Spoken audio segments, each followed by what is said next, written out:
ramen na kung saan kahit kahit anong ilalagay mo lang basta ramen siya. And our main ingredient is Lucky 7 Sardines by Mami May Abby. Ang ating next ay Pansit Bisaya ang kinilo. Ayan, muna itong ibutang karon. At syempre, meron din tayong main ingredient. Puro silang main ingredient. Sayote. Sayote ito siya, guys. At meron tayong, instead of, ano yung nilalagay natin sa dahon? Instead of, ano ba yung petchay na nilalagay sa ramen? Yung parang petchay bagyo, parang ganon. Nilalagay natin ay wild spinach or kulitis. Bukchoy pala ba yan? Bukchoy, parang bukchoy, ganon.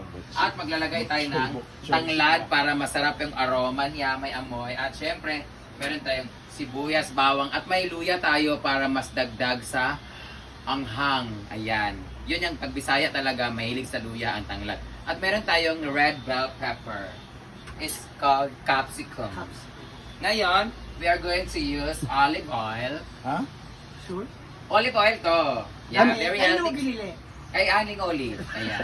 May olive oil ka sa taas. Ayan. Ayan. So, ngayon, itatali muna natin tong tanglad. May iba hindi marunong magtali ng tanglad. Kasi gusto naman magtali na tanglad yung mahaba, pero hindi ako marunong nun. Ito naman ay very native na pagkatali. Igaganon-ganon mo lang siya. Para na siyang paa ng manok. Yan, ipapasok mo siya sa loob. Tapos hilain mo siya dito. To lock the edge. To lock the ribbon. Yan. Then we cut this last portion. And then this one. Pag ako nagano ng tanglad, ginaganon ko siya, minsan dinidiktik ko siya. Para mas nandito kasi yung mas amoy niya, saka yung aroma ng lemongrass. Now, it's already hot. Heat or hot. Unahin natin yung sibuyas kasi una po siyang nasusunog yung bawang. Dapat hindi siya overcook. Ganyan, dapat. Ang sarap talaga magluto. Meron kang inspiration. Ang dami nila ha. Dami kong inspiration ngayon, guys. Yan. Tapos, konting ano lang siya kasi sunog na siya kaagad. Ayan, pagkalagay natin kaagad, ilagay natin kaagad yung bawang. Kasi napula na kaagad yun. Saka ayaw ko talaga yung nasusunog yung ano kasi nagkukos talaga siya ng paet. Para mas mabilis, lakasan natin yung apoy. Kasi maglalaro kami ng pickleball. Why we call this Bisaya ang ramen? Kasi noodles kasi siya. Siyempre may sahog-sahog.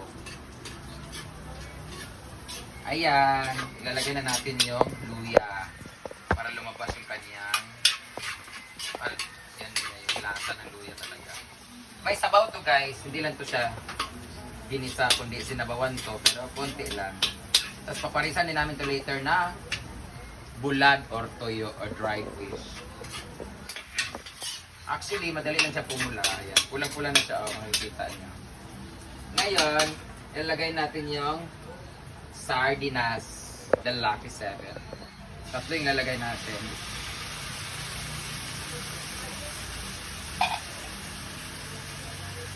Ito yung ating pampalasa. Ang sardinas. Tatlong piraso lang naman yun. Paliit ang sardinas. Thank you so much, Mami May Abby, sa ating Ito siya. yan yung ating ano.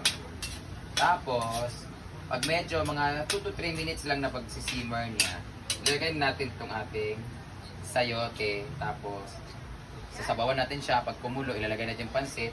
Ang pansit ay kunti lang yung lifespan ng pansit. Madali lang siyang maluto. So, pag lalagay ng pansit, mga few minutes, ilalagay natin yung ating dahon ng kulitis. So, let's just saute the inuupo siya. Ngayon, pwede na natin ilagay ang ating sayote. Yan. Yan. Tapos, maglalagay tayo later ng water station.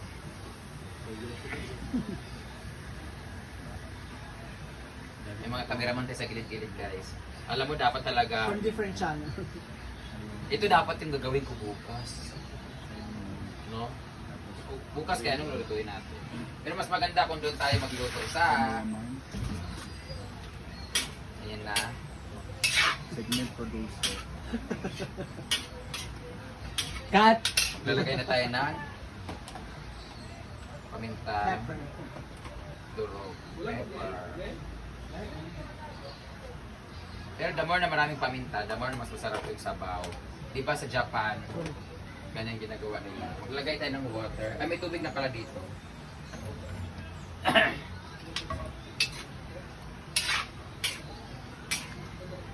Yan. Bigyan natin ng water.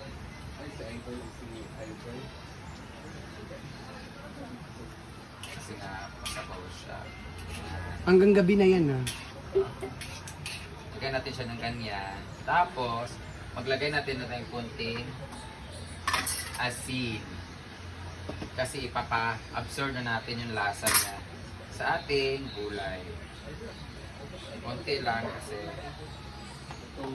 mamaya natin magdadagdag. Tapos, meron tayong magic.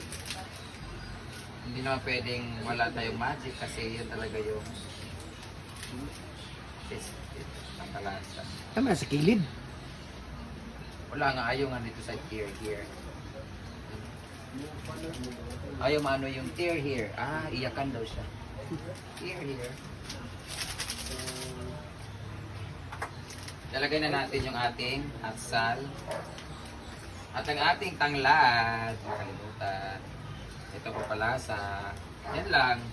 Papalasa niya. Dito tatakpan na natin siya for about 2 hours. Play na to? Kutsara din. Nandiyan ang spoon. Ay no, sa gilid.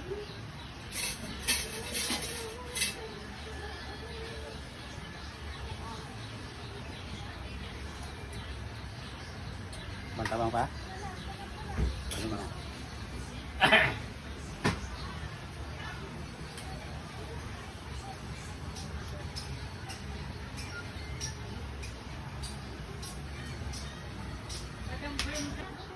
At ito na nga, kumukulo na nga ang ating sayote.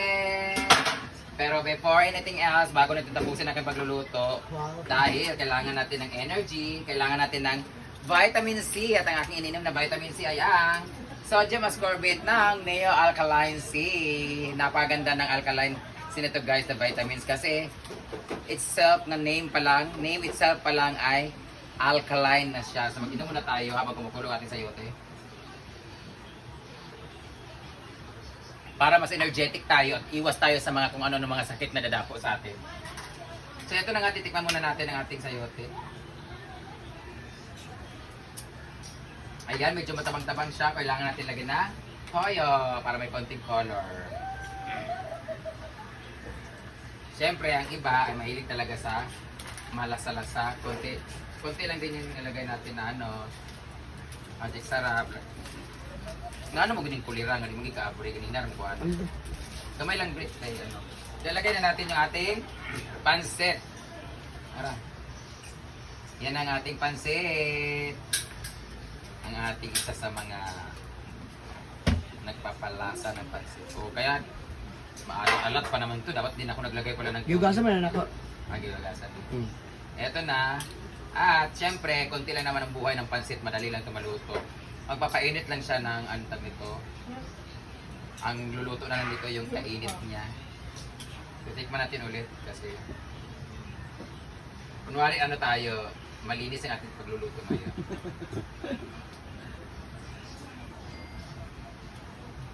Hindi kayo. Mapipil mo talaga yung lasang Japanese ramen. Wow! Japanese ramen. Konti lang, siguro mga... Ay, huwag na natin takpan kasi baka malata. Habang kumukul... You know the benefits of this gulay is it has antioxidant. Wow. And it will also lower your diabetic And then high blood. and high blood. Lower the blood pressure. Cholesterol, sugar. Yeah. Mali-mali dito. So ilalagay na natin ang ating dahon ng kulitis para makapag-serve na tayo ng ating lunch. Hi! What's me whip? What's me nene? Yan ang ating native ramen. Ano natin siya. May mga lalaki, may mga bisita guys. Parang masasarap isahog yung mga lalaki. Ready na to serve ang ating ulam. Tayo natin siya na. Pakuluin na siya ng pakuluin. Pagkaon na ta, kay magdula pa ta sa pickle ball. So ito na yung ating ulam for today. Ang ating native ramen. Kumukulo-kulo na siya guys. Lagyan natin ng ano. Meron tayo doon na seaweed. Meron tayong seaweed doon guys. Sarap lang. Wala natin lagyan. Ihiwa-hiwalay lang natin. Dapat talaga maliliit-liit yung ano natin. Yung mga dahon na green. Para mas segregate siya. Kasi pag masyadong malaki kasi. Ito na. Luto na. Pwede na to. Kain na.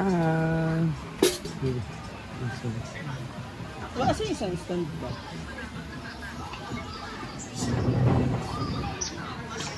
Ito ba? Oh, Kain na tayo. Yun lang. Ating Japanese ramen. Philippine ramen.